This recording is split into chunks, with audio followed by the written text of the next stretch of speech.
말씀은 마태복음 5장 3절로 10절 말씀 다 같이 봉독하시겠습니다. 심령이 가난한 자는 복이 있나니 천국이 그들의 것이며 애통하는 자는 복이 있나니 그들이 위로를 받을 것이며 온유한 자는 복이 있나니 그들이 땅을 기업으로 받을 것이며 의에 드리고 오만한 자는 복이 있나니 그들이 배부를 것이며 긍휼히 여기는 자는 복이 있나니 그들이 긍휼히 여김을 받을 것이며 마음이 청결한 자는 복이 있나니 그들이 하나님을 볼 것이며 화평하게 하는 자는 복이 있나니 그들이 하나님의 아들이라 일컬음을 받을 것이며 의를 위하여 박해를 받은 자는 복이 있나니 천국이 그들의 것이니라. 아멘. 우리 주 예수 그리스도께서 이 자리에 주님의 성령님을 통해서 우리와 함께 하시는 줄로 믿습니다. 아멘. 예수님은 어제나 오늘이라 영원토록 동일하시기 때문에 그 예수님은, 그 하나님은 변함없이 우리에게 역사하시는 줄로 믿습니다. 지금 이제 코로나 시대를 맞이해서 이제 잠깐 제가 어제 이제 설교를 듣다 보니까 유기성 목사님이라는 분이 감리교회 목사님이신데 이제 이렇게 말씀이 좋으셔요. 그래서 제가 가끔 듣는 분인데 그 목사님이 이제 지금 세태에 대해서 어떻게 이겨나갈 것인가 이제 그것을 이제 간략하게 말씀을 하셨는데 지금 이런 힘들고 어렵고 사업도 힘들고 우리는 또 살아가면서 마음적 심적으로도 너무나 힘들고 여러 가지 고통 가운데 빠져 있을 때가 많이 있거든요. 그렇죠. 남들에게 말할 수 없는 그런 일들, 또한 하나님 앞에만 고백할 수 있는 일들, 또 사업의 문제, 정말 진실되게 하고 싶은데 어떻게 하는 것이 하나님의 뜻인지 잘 모를 때 정말 답답할 때가 그지 없습니다. 그러나 하나님의 뜻을 우리가 멀리서 찾으면은 찾을 수가 없어요. 찾을 수가 없고 사람에게서 찾아도 찾을 수가 없고 또 주위에 내 옆에 있는 어떤 것을 환경을 통해서도 찾을 수가 없고 주님의 뜻은 오직 말씀에서 찾을 수가 있는 줄로 믿습니다. 힘들고 어려울 때 말씀을 많이 읽어놓고 말씀을 묵상해 놓으면 기도할 때 하나님께서 그 말씀을 생각나게 해주셔서 그 말씀을 통해서 우리에게 위로를 주시고 인도함을 주시고 우리의 앞길을 예비하시는 줄로 믿습니다. 사람이 마음으로 계획할지라도 그 걸음을 인도하시는 이는 여호와라고 잠언에서 말씀하셨지만 우리가 계획을 세우는데 사람에게 많은 계획이 있습니다. 그렇죠? 그런 많은 계획이 있어도 하나님의 뜻만이 온전히 선다고 그랬습니다. 그래서 우리가 이런 여러 가지 많은 계획을 세워도 하나님이 보실 때 하나님이 기뻐하시는 하나님의 뜻만이 온전히 설 수가 있는 것입니다. 그래서 이 세상에서는 우리 세상 사람들이 부귀영화 이런 것을 찾아서 먹고 죽을기고 놀자 막 그러면서 애를 많이 써도 그거는 다 분토와 같이 없어지는 것입니다. 우리는 먹고 놀고 즐기자가 아니라 하나님에서 우리는 먹고 즐기고 하나님을 찬양하며 나의 주신 것을 가지고 하나님의 영광을 위해서 나아가는 것이지 이 세상 사람들과 똑같이 한다면 우리는 예수님을 믿는다고 할 수가 없는 줄로 믿습니다. 그러므로 말미암아 이제 이런 어려운 때 바울 사도를 보면은 빌립보서 2장에서부터 쭉 읽어보면 바울 사도가 고백한 것이 나오는데 4장에서 보면은 바울 사도는 참으로 어려움을 많이 겪었습니다. 복음을 전하다가 그렇죠? 매도 많이 맞고 돌에 맞아 죽을 뻔한 데 있고 강도의 위험과 강의 위험과 엄청난 위험, 죽을 뻔한 위험을 많이 겪었음에도 불구하고 그는 자족한다고 얘기했습니다. 왜냐하면 내가 풍부에 처할 줄도 하고 비천에 처할 줄도 알고 어떤 형편에 처한다 할지라도 나는 내 하나님 안에서 그리스도 안에서 자족할 수 있다고 고백을 했습니다. 그래서 이렇게 힘들고 어려울 때 그래서 빌립보서 4장 13절의 말씀에 그리스도 예수 안에서 그 영광 가운데 내가 풍성한 대로 하나님 나에게 채워주시기 때문에 제가 말씀을 보도록 하죠. 4장에 13절 내게 능력 주시는 자 안에서 내가 모든 것을 할 수 있다 고백하고 있습니다. 그러니까 내게 능력 주시는 자는 바로 예수 그리스도입니다. 우리가 이렇게 힘들고 어렵고 고난이 있고 마음적으로 힘들고 이럴 때 예수님을 바라보고 예수님께 나아가면 예수님께서는 우리의 마음에 들어오셔서 우리가 이길 수 있도록 모든 것을 할 수 있도록 힘을 주시는 줄로 믿습니다. 제가 사업을 하고 있는데 지혜가 부족하면 하나님께서 지혜가 부족한 자는 구하라고 그랬거든요. 그러면 주신다고 그랬기 때문에 지혜를 구하고 우리 성령님은 지혜의 신입니다. 우리 예수 그리스도를 믿는 사람들의 마음속에는 성령님이 계시거든요. 그리고 성령님의 충만함을 늘 간구하고 그러면 그 성령님께 지혜와 지식의 영이고 또 재능의 신이신 그 성령님께 성령님이시기 때문에 하나님께 성령님을 보내주셔서 저에게 지혜를 주십시오. 재능을 주셨으니 재능을 활용할 수 있도록 해주십시오. 지식을 주십시오. 구하면 하나님께서 나에게 그것을 주셔서 이 어려움을 극복하고 내 사업도 하나님의 영광을 위해서 이끌어 주실 뿐 아니라 우리의 앞길 또한 이끌어 주시는 줄로 믿습니다. 그래서 이 코로나로 인해서 우리가 이 코로나가 정말 끝날 것 같지 않습니다. 백신이 있다고 해도 죽는 사람도 생기고 그렇죠? 끝날 것 같지 않지만 우리는 이 코로나 속에서도 하나님께서 우리에게 무엇인가를 또한 이루기를 원하시는 뜻이 있다고 생각하고 여기에서도 하나님의 뜻을 찾을 수가 있는 겁니다. 하나님의 뜻은 말씀에서 찾을 수 있다고 했잖아요. 그래서 데살로니가전서 5장 16절로 18절에 보면 항상 기뻐하라, 쉬지 말고 기도하라, 범사에 감사하라. 이는 그리스도 예수 안에서 너희를 향하신 하나님의 뜻이다. 하나님의 뜻은 감사하고 기뻐하고 기도하는 것이 하나님의 뜻입니다. 근데 여러분 정말 예수님을 마음에 모시고 예수님이 나의 구세주이고 예수님이 나의 기쁨이고 나의 소망이고 나의 위로고 나의 모든 것이라는 것을 여러분 믿습니까? 여러분 정말 믿습니까? 머리로는 이해가 되지만 이 머리에서부터 내려와서 내 가슴으로 내려오고 내 마음으로 들어와서 내 심령 속에서 이해를 해야만 이 어려움 속에서도 기뻐할 수 있고 감사할 수 있고 기도할 수 있는 것이지 내 머리에서만 생각하면은 그것으로 끝나버리고 기도해야지 감사해야지 기뻐해야지 하면서 끝나버리는 것입니다. 저도 최근에 그런 경험을 하면서 내 머릿속에만 있는 지식이 아닐까, 내 마음속에서 내가 예수님을 믿는다고 하는데 내 마음속에서는 예수님을 가까이 하고 있지 않는 것은 아닐까 하는 그런 경험을 했습니다. 여러분도 이제 그러면서 말씀을 보면서 설교 다른 분들 하시는 설교도 들어보면서 나의 마음을 이제 찾아보며 이렇게 내 마음이 더 주님께 가까이 가야 되겠구나, 내 심장이 주님께 향하야겠구나, 내 심령이 주님께로만 향해야겠구나, 이제 그런 마음을 가졌거든요. 그러니까 여러분이 입술로는 얼마든지 예수님을 믿는다고 할 수 있지만 마음으로 믿어 의에 이른다고 했습니다. 내 마음으로 정말로 그 예수님을 믿는지 다시 한번 생각해 보시면서 마음으로 예수님을 정말 믿는다면 기도도 할 수 있습니다. 기도도 매일같이 앉아서 하는 기도가 아니라도 다니면서도 기도하며 말씀 생각하며 할 수 있는데 그렇지가 않으면 하기가 어려운 겁니다. 그 찬양도 마찬가지고 또 하나님 말씀을 묵상하는 것도 마찬가지입니다.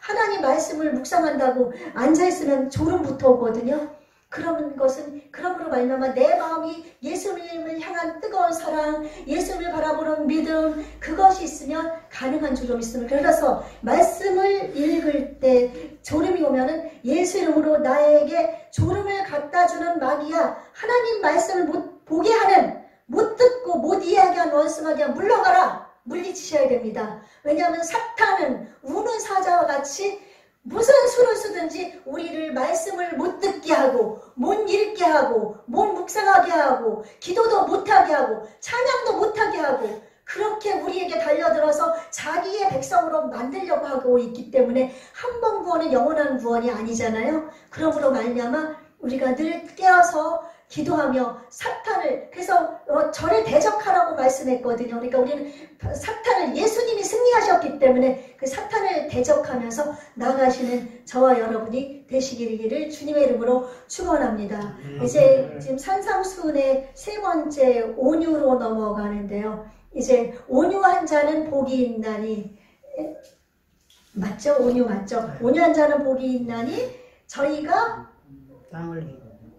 땅을 기업. 예, 땅을 기업으로 받을 것이며, 예, 땅을 기업으로 받는다고 해서 온유한 자는 땅을 기업으로 받는다고 말씀한 기절입니다. 이것이 세 번째 복인데, 이 온유한 마음은 우리가 앞전에 두 가지의 복을 우리가 배웠지 않습니까? 들었지 않습니까? 그 두 가지 복을 성취를 해야만 이 온유에까지 다다를 수가 있습니다.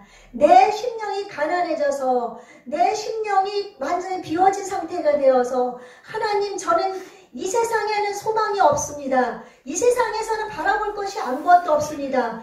오로지 주님만이 저를 도와주실 수 있습니다. 주님만이 나의 모든 것이고 주님께서만이 다 하실 수 있습니다.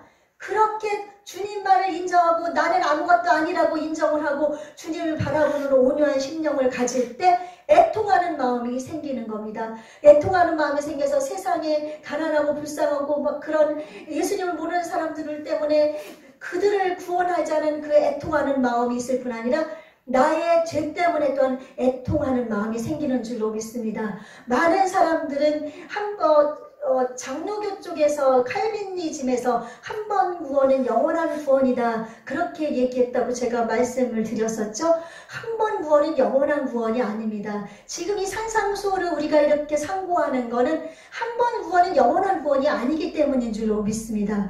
한 번 예수님을 믿고 구원받으면은 영지주의라든지 지금 이단이라든지 구원파라든지 이런 사람처럼 우리는 영원히 구원받으니까 이 세상에서는 회개할 필요도 없고 죄만 깨달으면 되지 회개할 필요도 없고 내 마음껏 살다가 나는 예수님을 믿으니까 천국 간다고 생각합니다. 그러나 우리 예수 그리스도를 마음에 모신 사람은 내가 예수님입니다. 그렇죠? 작은 예수님입니다. 작은 예수이기 때문에 예수님이 내 안에 계시면서 나는 예수님의 몸이 되는 겁니다. 성령의 전입니다. 그리고 예수님이 나의 머리이십니다. 그러니까 내가 예수님의 몸이고 예수님이 나의 머리이니까 머리 대신 예수님을 따라서 내 몸이 움직이는 거예요. 우리 사람이 내가 손을 움직이고 말을 하는 것, 이런 모든 것이 내 머리, 뇌가 시켜가지고 따라서 움직이는 거지 않습니까? 예수님이 시키는 대로 따라서 하는 겁니다. 예수님이 우리의 머리가 되시고 우리는 몸이기 때문에. 그러므로 말미암아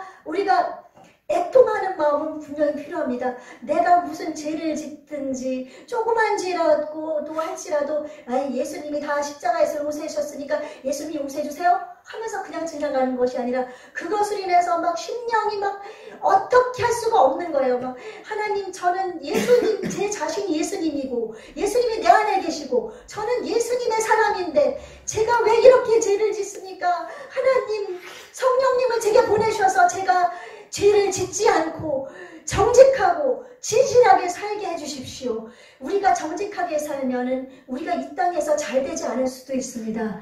예수님을 믿는 사람들은 주일을 성수해야 되고 또 기도도 해야 되고 또 시시때때로 집에서 가정이 구원받은 사람들은 가정예배도 드리고 그러다 보면 많은 시간을 뺏기게 되는, 그러다 보면 세상 사람들은 그 자신의 부와 영화를 위해서 눈코 뜰 새 없이 일하면서 먹고 마시고 그러고 있지만 우리는 그렇게 하지를 못하고 있거든요. 그래서 어떤 분이 얘기를 했습니다. 그리스도인이 잘 사는 것은 그것은 있을 수가 없는 얘기다. 그리스도인들은 뭐 하나님의 복을 주셔서 잘 사는 경우도 있지만 하나님을 온전히 섬기다 보면 하나님에게 집중하다 보면 남들보다 아무래도 일을 덜하기 때문에 잘 살지 못할 수도 있다. 잘 살 수 있지만 잘 살지 못할 수 있다. 그러므로 말미암아 이제 우리는 그 모든 것이 하나님 안에서, 그래서 그것은 내가 하나님의 뜻대로 살기 위해서, 정직하게 살기 위해서, 우리 교회가 내 자신이 교회고 성전이잖아요. 교회가 내 자신이고 성전이지만 이 육체적으로 우리 이렇게 물질 이렇게 건물 위에 이 교회는 우리 하나님의 교회에 우리 다 각자 교회가 모인 공동체 교회입니다. 아멘?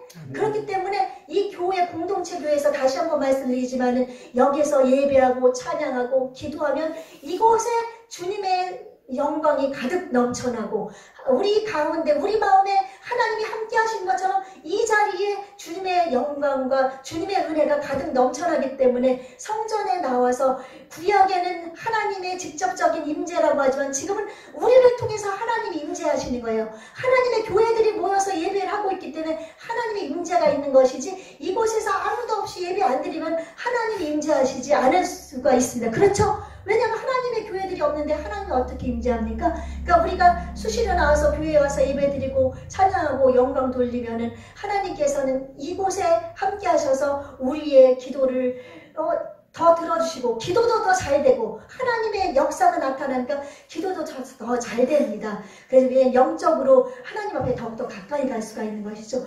혼자서 신앙생활을 하는 것도 좋지만 혼자서는 약합니다. 그래서 성경에 한 사람은 천을 쫓지만 두 사람은 만을 쫓는다. 그렇게 돼 있거든요. 그러므로 말미암아 예배를 드릴 때도 그리고 두세 사람이 내 이름으로 함께하는 곳에 나도 그들 중에 있겠다. 나와도 주님이 함께 하시지만 두세 사람 모일 때 하나님이 함께 하시기 때문에 나 개인적으로도 늘 예배 드리지만 함께 나와서 예배 드리는 이건. 그러므로 이렇게 이제 그렇게 하면서 내 마음이 점점 이제 산상수훈에 말씀하신 그 말씀대로 가까이 갈 수가 있는 것입니다. 그래서 사업을 해도 내가 정직하게 일을 남기려면 다른 사람들보다 우리가 이익을 적게 남겨도 하나님께서는 그것을 통해서 하나님은 놀라운 열매를 우리의 마음과 중심을 보시기 때문에 열매를 맺히는 줄로 믿습니다. 그래서 얼마 전에 이제 어떤 이제 하마성경이라는 그 집사님이 이제 대기업에서 비서까지 하신 분인데 그 코스코 말고 저기 그 기업체에 이렇게 물건 파는데 싸게 파는데 있잖아요. 갑자기 이름이 좀 내자인데 코스트코. 예, 코스트코. 거기는 이제 그 기업하는 사장님이 이제 예수님을 믿는지 안 믿는지는 모르겠어요. 그들의 그 상품 있잖아요. 상품은 마진이 제로래요. 이익이 전혀 없대요. 소비자들한테 파는 이익이 없어요. 근데 그들에게는 많은 이익이 생깁니다. 어떻게 그 이익이 생길까요? 저도 몰랐어요. 저도 처음 알았어요. 회비. 그 코스트코를 이용하는 사람들은 회원으로 가입하는데 연회비를 3만 원 정도 받아요. 한 사람당. 그러니까 연회비만 받고 이제 자기의 기업의 월급이라든지 이런 나가는 것을 다 해서 상품을 원가로 만드는 거예요. 원가로 내보내고 그 연회비를 받으니까 이제 물건값이 다른 기업보다 싸잖아요. 그러니까 싸니까 이렇게 이제 뭉탱이로 팔기는 하지만 싸니까 사람들이 몰려가는 거예요. 연회비도 비싸지 않죠. 10만 원 막 20만 원도 아니고 3만 원. 뭐 특별회원은 더 받기도 하겠죠. 근데 그 3만 원을 받고서 그렇게 싸게 물건을 사니까 사람들이 점점 막 늘어나는 거예요. 그래서 회원이 늘어나서 그 연회비가 막 늘어나면은 또 원가를 또 낮추고 또 늘어나면 원가를 낮추고 그렇게 해서 이 기업을 따라올 수가 없다고 합니다. 그 정도로 이익을 남겼다고 그래요. 그러니까 우리 예수 그리스도인들도 마찬가지로 사업을 할 때 우리가 이것저것 막 빼면서 내가 챙길 거 또 직원들도 일을 이렇게 하면서도 내가 챙길 거 다 챙기면서 이렇게 하면은 원가가 더 높아지고 그러다 보면은 이제 그냥 파는 거 외에는 더 이상 할 수가 없는 거죠. 그러므로 말미암아 정직하게 진실되게 이익금을 적게 남겨도 내가 정말 최선을 다해서 좋은 상품 갖다가 잘 팔고 잘 운영하고 그렇게 하면 하나님께서 이제 복을 주실 수밖에 없는 거죠. 그래서 우리 그리스도인이 이익을 적게 남겨도 그 적게 남은 이익 우리가 먹고 쓰고 남을 도와주면 되잖아요. 그쵸?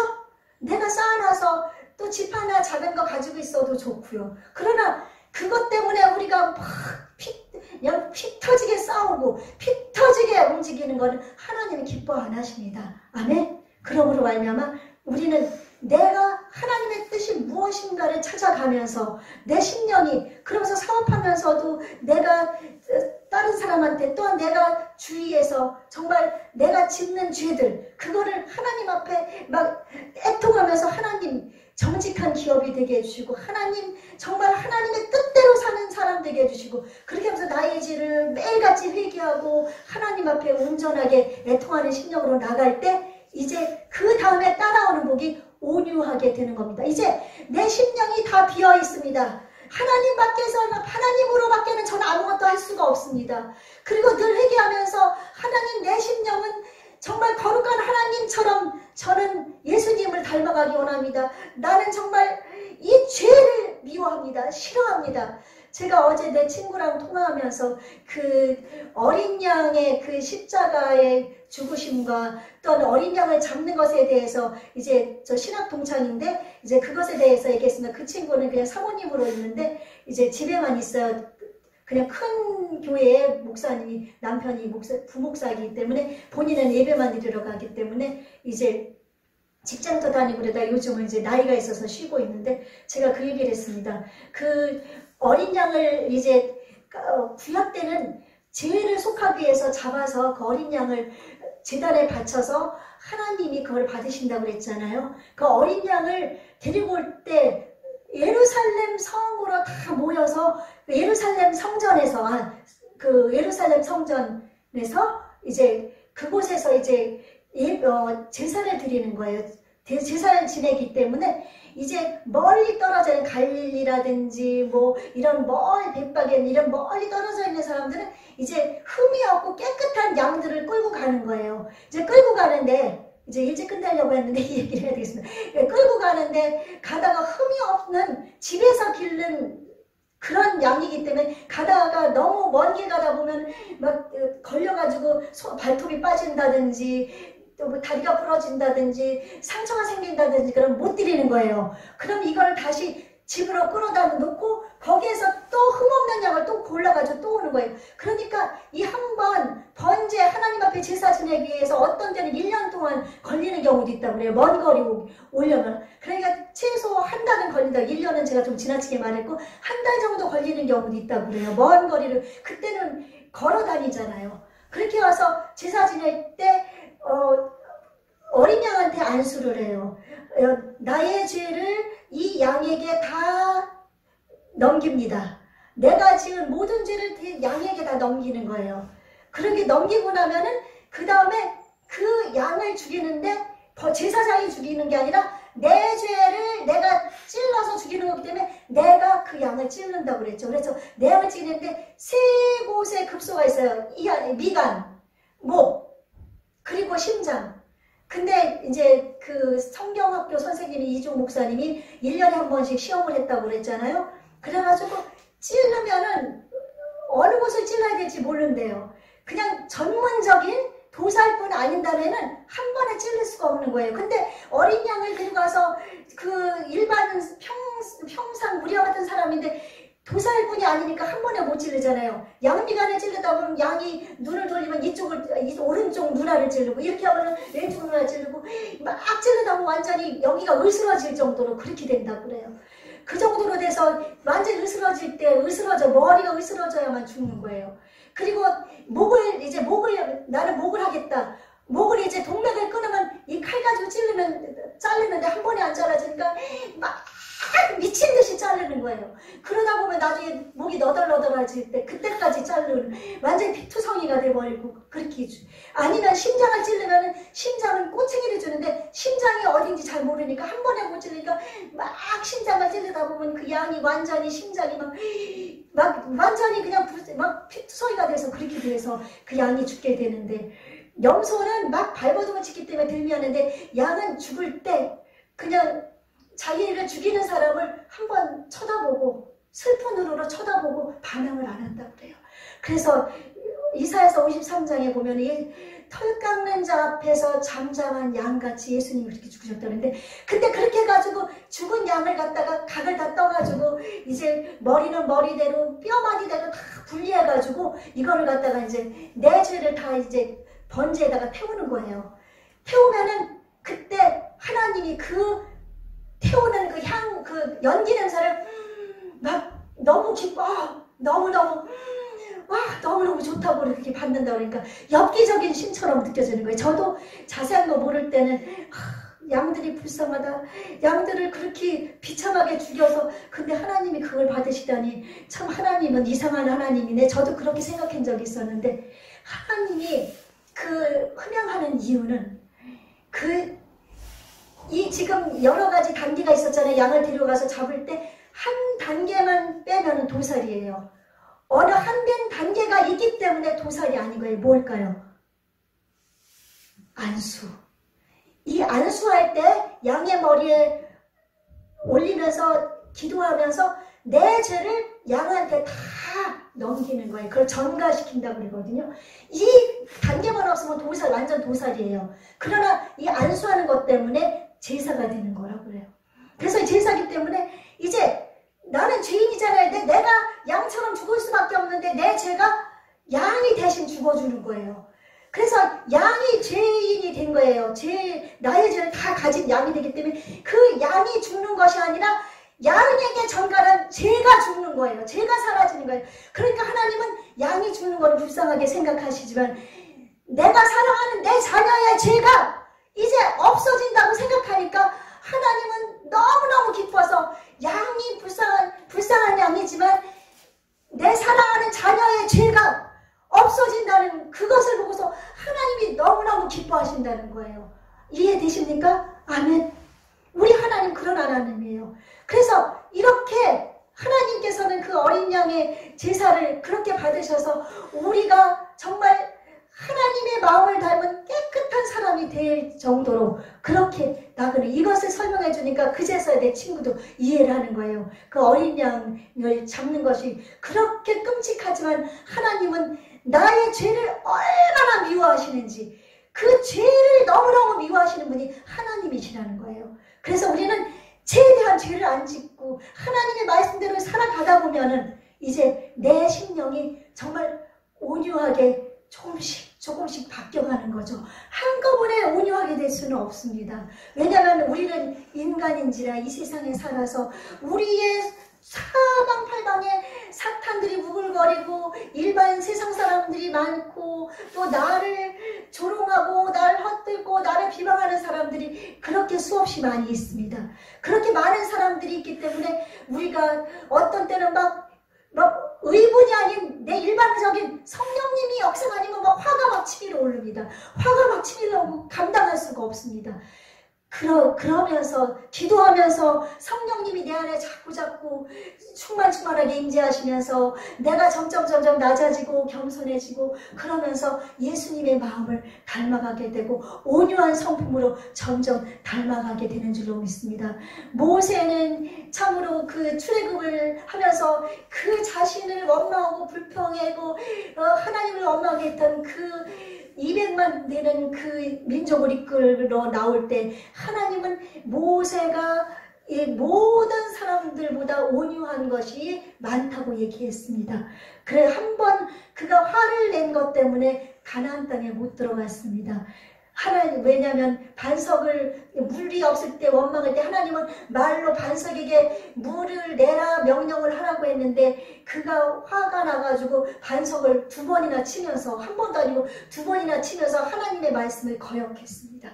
그래서 하나님은 그 죄로 인해서 가나안 땅에 못 들어가게 하고 느보산이라는 곳에 올라가서 이제 가나안 땅을 바라보고 그리고 하나님 앞에서 죽음을 맞아서 이제 받게 됐거든요. 그래서 하나님은 그 온유한 모세도 사람인지라 그렇게 실수를 한 번 했습니다. 우리도 역시 실수를 할 수밖에 없습니다. 우리는. 그래서 온유한 사람들을 우리가 이렇게 찾아보면 성경에 아브라함도 참으로 온유한 사람이었고 이렇게 온유한 우리 신앙의 선지들을 많이 볼 수가 있지만 가장 온유하신 분은 우리 예수 그리스도. 우리의 예수 그리스도는 우리의 모든 것의 본이십니다. 아멘. 그래서 이 온유라는 것은 성령님이 우리에게 주시는 열매입니다. 성령님이 주시는 열매. 그래서 성령의 열매가 사랑, 희락, 화평, 인내, 자비, 양성, 충성, 온유. 온유 열매가 있잖아요. 온유도 성령이 우리에게 주는 열매이고, 예수님도 이 땅에서 사역하실 때 완전한 사랑으로 오셨기 때문에 성령님을 통하여서 사역을 하셨습니다. 성령님이 늘 그 안에 같이 하셨습니다. 예수님도. 그렇기 때문에 예수님은 하나님이시면서 인간으로 오신 사람으로서 온유한 그런 성품을 가졌습니다. 그래서 빌립보서 4장에 이렇게 빌립보서 2장에 보면 우리 예수님이 너희 안에 이 마음을 품으라 곧 그리스도 예수의 마음이니 그는 근본 하나님의 본체시나 하나님과 동등됨을 취할 것으로 여기지 아니하시고 오히려 자기를 비워 종의 형체를 가지사 사람들과 같이 되셨고 사람의 모양으로 나타나서 자기를 낮추시고 죽기까지 복종하셨으니 곧 십자가에 죽으심이니라. 온유한 것은 자기를 낮추고 복종하고 막 보면은 부드러운 마음, 마음이 정말 친절한 마음, 그리고 이제 이웃을 대할 때도 하나님의 마음으로 대하고 어떤 고통이나 억울함과 남이 조롱하는 이런 것까지도 다 감수하는 마음이 온유한 마음인데, 예수님은 막 눈가림을 당하고 막 따귀도 맞고 주먹으로 막 침을 당하면서 침뱉음을 당하면서 조롱당하고, 그리고 머리에 가시관 쓰고 채찍에 그렇게 맞고 십자가에 못 박히시고 죽기까지 참으시고 복종하셨습니다. 우리 예수님은 온유의 대명사입니다. 아멘. 그렇기 때문에 그 예수님을 닮아가는 저와 여러분이 되시기를 축원합니다. 그래서 우리는 이런 사람은 이렇게 예수님처럼 온유한 자, 모세처럼 이렇게 온유하고 말씀처럼 온유하게 사는 자는 땅을 기업으로 받는다 말씀했습니다. 땅을 기업으로 받는데 이거는 육신의 땅도 해당이 되겠지만 이스라엘 백성들을 하나님이 가나안 땅으로 인도했습니다. 인도하면서 가나안 땅을 받는 것, 가장 큰 거기에서 땅을 기업으로 다 받았거든요. 그래서 이 가나안 땅은 영적으로 우리의 영원한 천국을 의미합니다. 아멘. 그래서 천국에서 우리가 하나님 나라의 기업을 받는 것을 말씀하고 있습니다. 그래서 우리는 하나님의 상속자라고 바울은 말씀하고 있습니다. 우리는 하나님의 상속자입니다. 그러나 이 땅에서도 온유하게 살면 온유한 사람에게는 복이 임하는 것도 있죠. 그러나 가장 이 땅에서 복을 받은 사람은 이삭을 들 수 있는데, 아브라함의 아들 이삭이 이제 우물을 막 팠을 때 사막지대를 그러기 때문에 물이 나오지 않아서 우물을 파는 것을 자꾸 이제 외지인들이 이제 이방인들이 뺏어가거든요. 그래도 거기서 싸우지 않냐고 마지막에 우물을 팠을 때는 그 사람들이 안 뺏어갔어요. 그래서 르호봇이라고 이름을 붙였는데, 그러므로 말미암아 거부가 됐거든요. 온유한 사람이었어요. 이삭은 아버지가 자기를 번제로 죽이려고 제단 위에 놓아서 죽이려고 할 때도 반항하지 않았습니다. 하나님께서는 그렇게 이삭에게도 복을 주셨습니다. 그러므로 받지 못한다 할지라도 이 땅의 것은 잠시 동안 있다가 사라지는 것이니까 우리는 영원한 하나님 나라의 땅, 하나님의 기업, 천국을 소유하는 그런 마음으로 나가야 되실 줄로 분명히 믿습니다. 그래서 우리는 이제 하나님의 말씀인 성경 말씀을 늘 묵상하는 가운데에서 매일같이 매주 감동할 것 말씀 묵상하고 기도하면서 정말 산상수훈의 온유한 자가 되기 위해서 마음을 비우시고 늘 회개하면서 그렇게 나아가셔서 영원한 하나님 나라의 상속자로 이 땅에서 승리하는 삶을 사는 저와 여러분이 되시기를 예수님 이름으로 축원합니다.